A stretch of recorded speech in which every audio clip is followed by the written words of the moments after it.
Casino Quest, hello, Alex. Food time, let's go. Okay guys, so today we did a level 1 of food suggestions for all walks of life. We're gonna use David as a scale. David's level 1 of like things he can't eat, and now we're getting closer to things he can't eat. Today is level 2 of some of my favorite food suggestions here in town. We're gonna start with number 1, Ellis Island. Yeah, Ellis Island back in the day, let's be honest, giant whole casino. It used to be a place where dealers would talk to customers, and let's say a customer wants to give them a tip, and they get off of work, they go, hey, go meet me at Ellis Island. They meet up in person and give them a hand tip of cash. But it's different now. They have a fantastic cafe, they have a great barbecue place, and my favorite is the front yard. The front yard is their giant beer garden. They have TVs everywhere. They do have 2 floors, $3 beers. They have a fantastic appetizer menu. My personal favorite is the French dip. I've had the burger before, all the burgers are the same, but the French dip is great. And the roasted chicken dinner. You do get a roasted chicken dinner for $30. It comes with a salad and it comes with 2 sides as well. It says serves 2 to 3 people, but as you guys know, if you're familiar with me, I love a good chicken. Roasted chicken dinner, fantastic. They do have a cocktail menu as well, but I would definitely tell you, if you're looking to watch sports and hang out, brunch option, definitely check out the front yard. Number 2 on my list is Egg Works or Egg and I. The reason why I said that is because Egg and I is one specific location here in town on Sahara and Decatur. There's also Egg Works, which is various locations around town. Same menu, same company. I'm not sure why they mix it around, but the one thing I like about Egg and I / Egg Works is that the skillet breakfast. Instead of you getting a breakfast with, let's say, an omelet or whatever, and this on a side, if you're like me, we're just like, just throw all that shit on top. Look at this. Home fries on the bottom, egg on top, bam, ready to go. Instead of you mixing it around shit, just scoop it up and eat it. Skillet breakfasts are my favorite. They do have really good eggs Benedict as well, good omelets. When you do order breakfast, they do give you 2 options. They give you a banana nut muffin, banana nut muffin, or you can pick bread. Me personally, I always pick the banana nut muffin. Anytime you want to go off the strip for a good breakfast choice here in town, check out Egg and I and Egg Works. Number 3 on my list, this is for Mr. Charles Daiga. Chiba Hut. Chiba Hut is a stoner-themed sandwich shop here in town with various locations. They have one on Sahara and Rainbow, and they actually have one near the airport near UNLV. I love this place. I'm not a stoner, but I love Chiba Hut. It is next to a dispenser on Sahara and Rainbow. And guess what? Guess what kind of employees you think that work at Chiba Hut? Of course, stoners. It might take a minute to get your sandwich. They seem like they're a little busy back there, if you get what I'm saying, but Chiba has fantastic sandwiches. You can get your sandwich in a nug, which is a 4-inch, a pinner, which is an 8-inch, or you can get a blunt, 12-inch. Of course, I always get the blunt, and of course, you always have to get their special herb bread, which is like their special garlic herb bread, which is really good. My personal favorites there is the Midwest Best, which is a club sandwich. Timmy loves the AK-47, which is like a roast beef, turkey, chipotle mayo sandwich. Another one of my personal favorites, as well as the 5-0. It's like this like really nice Italian sandwich, and they also put spicy jardiniere into the sandwich. Fantastic. And of course, it's toasted, very similar to like that one sandwich place with the weird hamster thing, Quiznos. Another funny fact about Chiba Hut is that all their sandwiches are named after strands of weed. So they got like the sticky icky and all this other stuff. It's actually kind of funny when you go in there. I've actually taken my parents there, and my parents actually thought that there was like weed laced into the sandwiches, and it was like some weird, you know, like Asian parents, they're like, what's going on in here? They're gonna give me weed with my sandwich. No, it's not like that. Your parents don't have to worry if you have some really weird, strict Asian parents or tiger parents, whatever, don't worry about it. Take them to Chiba Hut, they're gonna enjoy it. Check out Chiba Hut, guys. Number 4 on my list, finally, we can talk about sushi. This one, just a heads up, David's never gonna go there, but I figured since we're moving the needle a little bit with regards to the Davidness, we're gonna go over Sushi Neko. Sushi Neko is my favorite place here in town. It's all you can eat sushi. I love the place because it's fast.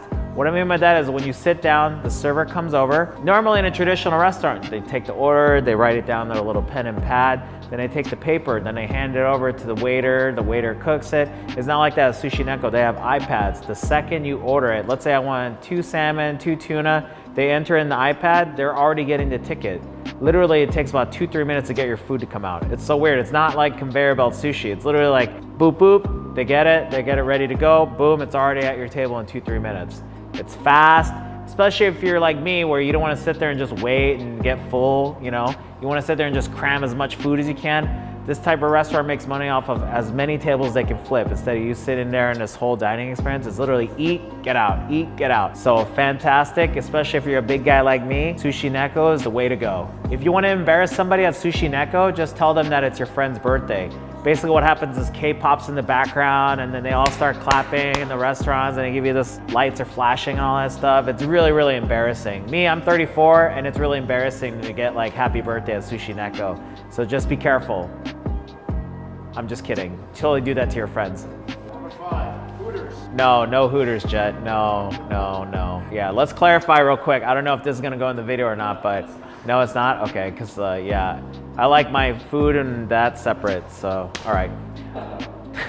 Number 5 on my list is Island Style Restaurant. It's a half Korean, half Hawaiian restaurant. It's near Palace Station, so it's on Saharan Valley View on the southwest side of town. I've been eating there since I was like 5, 6 years old. Literally, no joke. My 5th grade, 4th grade, last day of school, my parents picked me up from school, took me to lunch over there. It's in this like kind of sort of indiscreet shopping center near Wira Thai and Herbs and Rye, which is a popular steakhouse here in town. But I do enjoy it because it's like literally half Korean, half Hawaiian. If you have a friend that's like wants to enjoy Hawaiian food and you want to eat some Asian food, but you're not sure what to do, like this is literally like the place. You can literally get spam musubi and like chicken teriyaki. You can get kalbi and you can get like some other Korean dish, jangpong or jjajangmyeon, which is like the black bean ramen noodles. It's actually really, really good, guys. It's actually really, really interesting. A Hawaiian style is literally Korean wife and Hawaiian husband. It's actually a really fun dynamic over there. The staff is Korean, but they all speak English, so don't feel weird about going there as like some like non-Asian person going in there. Everyone speaks English. It's not one of those restaurants. And my personal recommendation too is a sweet and sour pork. So it's actually a Korean Chinese dish, but it's literally like fried pork and it's in this kind of sweet, sour type sauce, but it's not like the fake Asian restaurant like thing. It's actually like a really sweet and sour recipe. It's actually really delicious. So if you guys are interested, check out Island Style Korean Hawaiian restaurant. Number 6 on my list is Skinny Fats. They actually have various places around town. Closest to the strip is actually south on Dean Martin, like south of Allegiant Stadium. But they do have various locations around town, one in Summerlin, one on the southwest side. Just depends where you're at in Las Vegas. The reason why they're known for Skinny Fats is because they have a happy side and a healthy side. You can be healthy, or you can be like me most of the time and try and go on the happy side. They have a couple different options for the happy side. They do have a smoke in a bowl, which is like kind of like a barbecue chicken, like a rice bowl type thing, which is actually really, really healthy. Or you can do the happy side, which is the more cow bowl. Instead of like lean beef, it's in a more fattier cut of beef, and then you get an egg fried rice instead of cauliflower rice. You know, so you have a couple different options there. Also too, the caulifire. Instead of buffalo chicken wings, you do get cauliflower, and it's like buffalo chicken style. Very good. Another option on the happy side for you guys, if you're not leaning towards the healthy side, is the cherry popper. It's like their little fancy burger that they sell. And my favorite for the happy side, balls. Balls.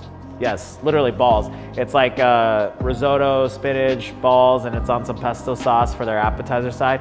Fantastic. It's like arancini style. Very good. Another great option about Skinny Fats is the fact that they have a kombucha menu, and they also serve beer as well. So you can actually sit down and grab a pint of beer. It's not a real sit-down restaurant. You order at the counter and they bring the food to you. So another great option for you guys is Skinny Fats. Number 7 on my list is a favorite spot, especially for date night. Keep this in mind. It's called Sweets Raku.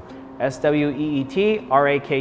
There's a Raku restaurant next to it, and there's also Sweets Raku. Sweets Raku is known because they do molecular gastronomy desserts. Basically, there's like really bougie, fancy frou-frou desserts. So Sweets Raku, you can't even tell. You walk in, everything's white, marble countertops. It's a really, really nice, elegant little spot. It's not a bunch of seats on the table. I think on the bar top, there's maybe like 8 or 10. And then there's 2 other tables. Very discreet spot. The reason why I like this spot is because you can get a 2-course dessert for $18. They start you off with a sorbet. Usually I've had before like a mango sorbet and some other type of strawberry sorbet or something of that sort, raspberry sorbet. And then you also get these like desserts. They've had these like really fancy desserts. They have one in a heel. It was molded out of chocolate. Inside's like mascarpone cheese and fruit. I've had other ones where it's like a deconstructed apple pie. They basically take an apple pie, make it really fancy, caramel apple, all these crazy fillings. It's really fantastic. And it's perfect too for a date night spot because it feels very exclusive.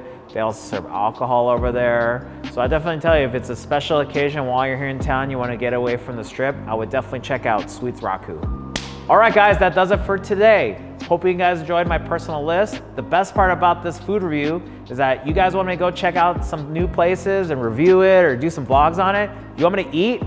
No problem. Easy peasy, guys. Thank you guys for watching. Like, comment, subscribe. Let me know what you guys think, and we'll see you guys next time. Take care, guys. Bye-bye.